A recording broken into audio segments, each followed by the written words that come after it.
La notification est arrivée sur mon téléphone à 15h47 précise, un mardi après-midi, alors que j'étais assise sur le parking de l'hôpital après une nouvelle garde épuisante de 12 heures comme infirmière pédiatrique. Le message de ma mère et notre conversation familiale étaient terriblement décontractés, presque joyeux dans leur cruauté.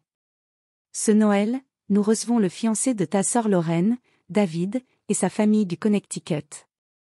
Nous n'aurons pas de place pour toi et Emma à table.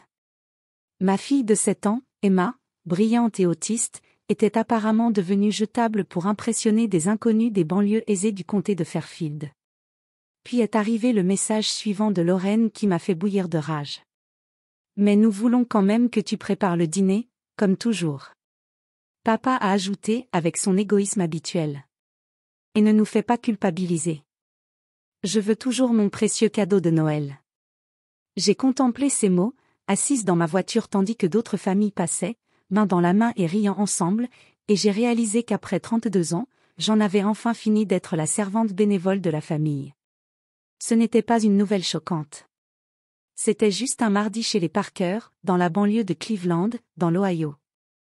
Pendant plus de 10 ans, j'avais été la cuisinière, l'acheteuse de cadeaux, l'organisatrice d'événements et la gardienne affective de tout le monde, sans jamais vraiment être à la hauteur pour être considérée comme une vraie famille. Quand Lorraine a obtenu son diplôme de la faculté de droit de Case Western, qui a organisé sa fête pour 50 personnes? Moi. Quand papa a dû se faire opérer de la vésicule biliaire au printemps dernier, qui a pris un congé sans solde pour le conduire à ses rendez-vous à la Cleveland Clinic? Moi. Quand maman voulait impressionner son club de lecture avec des amuse-gueules maison tous les mois, qui a organisé ses réunions gratuitement? Vous connaissez déjà la réponse. Mais malgré toutes mes contributions, je n'ai jamais été assez proche de la famille pour m'asseoir à table quand il le fallait. J'ai jeté un coup d'œil au siège rehausseur d'Emma dans mon rétroviseur, encore décoré de ses autocollants licorne arc-en-ciel préférés. Depuis Halloween, elle comptait les jours jusqu'à Noël, dressant des listes élaborées de biscuits au sucre que nous préparerions ensemble et demandant si nous pouvions ajouter des lumières à la maison cette année. Comment étais-je censée expliquer à ma brillante petite fille que grand-mère ne pensait pas qu'elle avait sa place à la table familiale? Ce que ma famille n'a jamais compris chez Emma, c'est qu'elle perçoit le monde avec une intensité et une clarté que la plupart des adultes ont oubliées. Elle peut réciter toutes les espèces de dinosaures de l'ère mésozoïque, résoudre des problèmes de mathématiques qui impressionnent ses professeurs de CE1 et percevoir des détails sur les émotions des gens qui échappent à tout le monde. Elle traite simplement les informations sensorielles différemment, a besoin de routine pour se sentir en sécurité et se sent parfois dépassée dans des environnements chaotiques. Pour ma famille, cela se traduisait en un seul mot, la gêne. Depuis le diagnostic d'autisme d'Emma il y a 3 ans, les réunions de famille étaient devenues des exercices pour gérer le malaise de chacun face à la neurodiversité.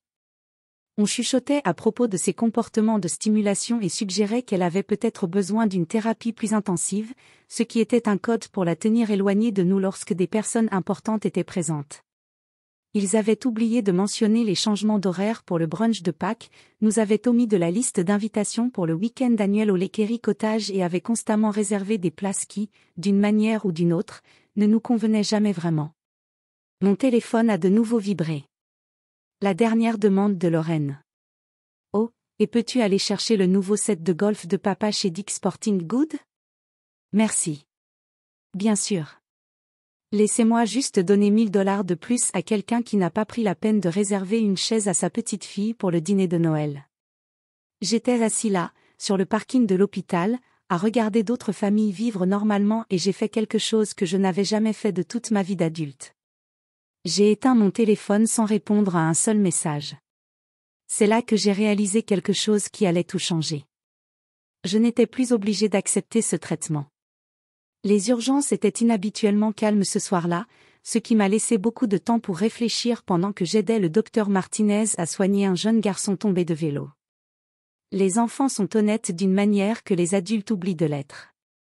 Ce petit gars a regardé son genou écorché et a dit exactement ce qu'il ressentait. Ça fait mal. Simple, direct, sans chichi. Pendant ma pause, j'ai finalement rallumé mon téléphone et j'ai découvert 17 appels manqués et 43 SMS. Le groupe de discussion familiale semblait avoir été frappé par une tornade. Maman, Bianca, répondait immédiatement. Papa, c'est ridicule, jeune fille. Lorraine, tu nous ignores sérieusement en ce moment? Puis j'ai vu quelque chose qui a fait monter ma tension artérielle. Un message de ma tante Carole, qui avait apparemment été ajouté au groupe de discussion. J'ai entendu parler du dîner de Noël. J'ai hâte de rencontrer la fiancée de Lorraine. À quelle heure devrions-nous arriver? Ils avaient invité la famille élargie d'Akran. Il y avait largement de la place à cette table. Ils ne voulaient tout simplement pas qu'Emma et moi soyons là. J'ai repensé à des années de schémas similaires, chaque souvenir me frappant comme un coup de poing. Les vacances en famille à Myrtle Beach auxquelles Emma et moi n'avions pas été invités parce que cela risquait d'être trop stimulant pour elle. Le dîner de Thanksgiving où j'avais cuisiné pour 14 personnes, mais où, curieusement, il n'y avait que 13 couverts. À chaque fois, je m'étais justifiée, convaincue qu'il s'agissait simplement d'une mauvaise planification plutôt que d'une exclusion délibérée. Mais assise là, à 2 heures du matin, encore en tenue d'infirmière, j'ai enfin dit la vérité que j'évitais de dire à ma collègue Sarah. Ma famille a honte de ma fille parce qu'elle est autiste. Ces mots sont restés en suspens comme une confession qui a tout changé. Le lendemain matin, Emma a fait irruption dans notre cuisine, vêtue de son pyjama de Noël préféré, orné de rennes d'encens. Elle planifiait nos traditions de fête depuis octobre, dressant des listes détaillées des biscuits que nous préparerions et des décorations que nous accrocherions. Son enthousiasme était contagieux et pur, sans aucune complication d'adulte. Maman, on peut faire ces brownies aux rennes avec les bois de bretzel ce week-end, a-t-elle demandé, en rangeant soigneusement ses ingrédients du petit déjeuner pour qu'ils soient parfaitement alignés. En la regardant préparer des toasts, du jus d'orange et des vitamines avec une précision mathématique, je me demandais comment on pouvait voir dans cette belle et brillante enfant un problème à gérer plutôt qu'un cadeau à célébrer. C'est là que l'inspiration m'a frappé comme un éclair. J'ai ouvert mon ordinateur portable et commencé à faire des recherches sur Noël à New York. L'hôtel Plaza proposait un forfait spécial vacances dont le coût était exactement celui que j'avais prévu de dépenser en cadeaux familiaux. Patinoire à Central Park, sapin de Noël au Rockefeller Center, spectacle de Broadway avec des matinées parfaites pour une enfant de 7 ans qui aime la musique et les histoires. Emma regardait par-dessus mon épaule avec un regard curieux. « Qu'est-ce que c'est, maman ? » Je suis en train de vivre une aventure de Noël très spéciale. Juste toi et moi. Son visage s'est illuminé comme Times Square, comme une vraie aventure avec des hôtels de luxe et un room service. Exactement comme ça, ma chérie. Pour la première fois depuis des années, j'ai senti une véritable excitation bouillonner en moi. Non pas l'énergie anxieuse de vouloir plaire à des gens impossibles, mais une réelle attente de quelque chose de magique. Les appels familiaux se sont intensifiés les jours suivants. Chaque message vocal devenait plus pressant que le précédent. Papa laissa un message particulièrement charmant. Bianca Marie Parker, tu me rappelles tout de suite. Il faut que ce comportement enfantin cesse. On a un dîner à organiser, pas vrai? On fait comme si je faisais partie de l'organisation, pas seulement du personnel de cuisine bénévole. Quand maman m'a enfin interpellée pendant ma pause déjeuner, sa voix était tendue par une panique à peine maîtrisée. Bianca, enfin. Tu as idée de notre inquiétude? Inquiète de quoi exactement? De toi? Tu n'as répondu à rien. Laura doit finaliser le menu. Et ton père s'inquiète pour ses clubs de golf. J'ai pris une bouchée de mon sandwich à la dinde, en mâchant lentement. C'est incroyable comme les conversations étaient différentes quand tu n'essayais pas désespérément de résoudre les problèmes des autres. Maman, où Emma et moi sommes censés prendre ce dîner magique que tu prépares? Silence. Alors, eh bien, tu comprends la situation. La famille de David est assez traditionnelle, issue de la vieille famille du Connecticut. Et avec les difficultés d'Emma, il serait peut-être préférable pour tout le monde que tu t'occupes de la cuisine pendant que nous nous occupions du dîner. Des corvées de cuisine, comme une employée indigne de s'asseoir avec la famille qu'elle servait depuis des années. Alors, on cuisine, mais on ne mange pas. Ne dramatise pas, Bianca.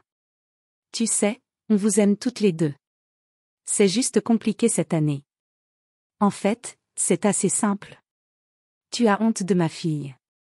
Ce n'est pas une question de honte. C'est une question de ce qui convient le mieux à tout le monde. Tout le monde sauf Emma et moi. J'ai raccroché sans dire au revoir.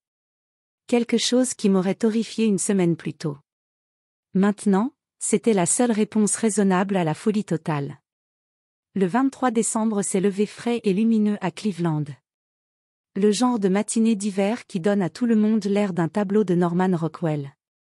Emma était réveillée avant son réveil, assise en tailleur sur son lit, sa valise violette ouverte, vérifiant méthodiquement sa liste de bagages une dernière fois avec la minutie d'un ingénieur de la NASA. « Maman, tu t'es souvenue de ta robe de soirée pour le restaurant de l'hôtel ? » Moi si. Tu te souvenais de tes mitaines de patinage ? C'est fait. Et de mon appareil photo pour les photos, de mon journal de Noël et de ma couverture douillette pour le train. Nous prenions l'Amtrak pour New York, une idée qui avait enchanté Emma depuis que je le lui avais annoncé. Elle adorait le rythme du train, ce balancement prévisible qui lui donnait l'impression d'être doucement bercée en regardant l'Amérique défiler par la fenêtre. Mon téléphone était resté heureusement silencieux toute la matinée, même si je m'attendais à ce que cela change bientôt. À ce moment-là, quelqu'un aurait compris que le dîner de Noël pour 12 personnes n'allait pas se préparer comme par magie. Alors que nous chargions nos valises dans ma Honda, ma voisine, Madame Patterson, apparut à sa boîte aux lettres avec sa curiosité amicale habituelle. « Tu vas quelque part de spécial pour les fêtes ? » New York. La première fois pour Emma. Emma sautillait pratiquement sur la pointe des pieds. On va voir le sapin de Noël géant, faire du patin à glace et manger des crêpes raffinées dans notre chambre. Comme c'était merveilleux. Rien de tel que Noël en ville. Le train quittait la gare de Cleveland au bord du lac tandis que mon téléphone se mettait à sonner avec insistance. Le numéro de maman s'afficha à l'écran. Je jetai un coup d'œil à Emma, complètement absorbée par la description de notre voyage dans son journal, dessinant soigneusement tout ce qu'elle s'attendait à voir. Bianca, heureusement. Où es-tu ? Je suis la Giant Eagle et je ne trouve pas la liste de courses que tu fais habituellement. Je ne fais pas de liste cette année, maman. Comment ça ? C'est toujours toi qui fais la liste de courses. Comment suis-je censée savoir de quels ingrédients tu as besoin ? Je ne cuisine pas cette année. Tu te souviens ? Lorraine avait dit qu'elle s'en chargerait. Mais Lorraine ne sait pas cuisiner pour 12 personnes. 12 personnes. Même paniquée, elle ne pouvait pas admettre qu'Emma et moi avions été exclus de son décompte. Alors peut-être aurais-tu dû y penser avant de décider que nous n'étions pas assez de la famille pour manger ensemble. Bianca, où es-tu ? Tu as une voix différente. J'ai regardé par la fenêtre du train la campagne de l'Ohio défiler à toute vitesse, puis Emma qui rougissait de bonheur à côté de moi et j'ai ressenti quelque chose que je n'avais pas ressenti depuis des années. Une paix totale. Je suis exactement là où je dois être, maman. Le hall de l'hôtel Plaza était tout ce dont je rêvais, et même plus. Le marbre brillait sous des lustres en cristal qui coûtaient probablement plus cher que mon salaire annuel. Emma écarquilla les yeux en admirant les décorations de Noël dignes d'un conte de fées. Un immense sapin de Noël dominait l'espace central, décoré de boules d'or et d'argent qui reflétaient la lumière comme des étoiles. Maman, on se croirait au cinéma. La concierge a accueilli Emma comme une reine en visite, lui offrant un ours en peluche Plaza spécial et lui expliquant toutes les activités de Noël avec un enthousiasme sincère. Personne ne la jugeait ni ne murmurait à propos de son battement de mains excité. Ici, sa joie était simplement appréciée pour ce qu'elle était, magnifique. Notre suite au 12e étage avait des fenêtres donnant sur Central Park, et Emma courait de pièce en pièce, explorant chaque détail luxueux. Le salon était meublé avec une élégance incomparable, et la salle de bain était équipée d'une baignoire en marbre suffisamment profonde pour un vrai bain moussant. On peut vraiment commander tout ce qu'on veut sur ce menu ? Demanda-t-elle en étudiant les options du room service avec une précision scientifique. Tout ce que ton cœur désire, ma chérie. 20 minutes plus tard, nous étions assis près des immenses fenêtres, à partager des cookies chauds aux pépites de chocolat, et à regarder les calèches faire le tour du parc en contrebas. Emma avait enfilé son pyjama licorne préféré et commentait la scène comme si elle avait fait un documentaire de voyage personnel. C'est à ce moment-là que mon téléphone, que j'avais rallumé à contre-cœur, a explosé de notifications. 17 appels manqués, 42 SMS et des messages vocaux qui contenaient probablement des mots qu'Emma n'aurait pas dû entendre. Mais, mêlés à la panique familiale, des messages m'ont surprise. Mon cousin Jack de Californie. Bravo Bianca. Il était temps que quelqu'un leur tienne tête. Ma tante Martha de Pittsburgh. Chérie, j'ai entendu parler de Noël. Je suis fière de toi d'avoir choisi Emma et toi. Apparemment, la nouvelle s'était répandue au-delà de notre famille proche, et ma rébellion n'a pas horrifié tout le monde. Emma a levé les yeux de son cookie. Sont-ils très en colère contre nous? Ils sont surpris. Ils n'ont pas l'habitude qu'on leur dise non. Vont-ils trouver comment préparer le dîner sans nous? J'ai pensé à Lorraine, debout dans une cuisine, incapable de décongeler une dinde de 9 kg. Maman appelant frénétiquement les restaurants déjà complets pour Noël. Et papa réalisant que ses coûteux clubs de golf n'apparaissaient pas comme par magie sous le sapin. Ils apprendront. Parfois, il faut se débrouiller seul. La veille de Noël, le temps était idéal pour patiner. Emma me serrait la main tandis que nous entrions sur la patinoire Wulman, entourée d'arbres enneigés et de familles riant ensemble, sans drame ni exclusion. Elle tomba exactement 3 fois et se releva en riant à chaque fois, finissant par se lier d'amitié avec une autre petite fille dont la famille était venue du Texas. En regardant Emma glisser sur la glace avec une joie pure, j'ai compris à quoi ressemblait l'enfance. Sans défense, libérée de l'angoisse d'essayer d'être parfaite pour des gens qui ne seraient jamais satisfaits. Ce soir-là, alors que nous partagions un sulle au chocolat dans l'élégante salle à manger de la place, mon téléphone sonna une dernière fois. La voix de Lorraine était plus faible que je ne l'avais jamais entendue, dépouillée de toute son autorité de tribunal. Bianca, il faut que je te dise quelque chose. On a essayé de préparer le dîner nous-mêmes aujourd'hui.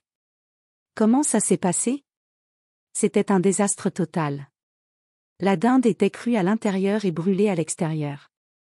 Maman a pété un câble. Papa a commandé une pizza pour 12 personnes, et les parents de David avaient l'air de vouloir disparaître à travers le sol. Pour la première fois de notre conversation, Lorraine a avoué quelque chose qui a tout changé. La mère de David a demandé pourquoi notre traiteur habituel n'était pas disponible. J'ai dû lui dire la vérité, on n'a pas de traiteur, notre sœur s'occupe de tout depuis des années, et on tenait ça pour acquis. La vulnérabilité dans sa voix était quelque chose que je n'avais jamais entendu auparavant. Le père de David travaille avec des enfants en situation de handicap dans son cabinet d'avocat. Il nous a expliqué des choses sur l'autisme que nous n'avions jamais comprises. L'intelligence des enfants autistes est souvent palpable. Leur façon différente d'appréhender le monde peut être un cadeau. 3 mois plus tard, Emma et moi préparions notre voyage de printemps à San Francisco. Nous avions pris l'habitude de vivre des aventures uniques ensemble, juste tous les deux. Ma famille avait tenu ses promesses de s'améliorer avec plus ou moins de succès, mais c'était leur chemin à parcourir. Emma et moi avions appris la leçon la plus importante, notre valeur ne dépendait pas de la capacité des autres à la reconnaître. Nous étions suffisantes telles que nous étions, et nous ne l'oublierions plus jamais. Après tout, une fois Noël passé sur la place, tout le reste n'est que du gâteau. Si cette histoire vous a interpellé, partagez vos réflexions dans les commentaires ci-dessous sur la façon de se défendre et de défendre ceux que vous aimez. N'oubliez pas de vous abonner pour découvrir d'autres histoires sur la façon de trouver sa valeur et de créer son propre bonheur. N'oubliez pas, vous n'êtes pas obligé d'accepter les miettes et de vous régaler. Vous méritez d'être à table.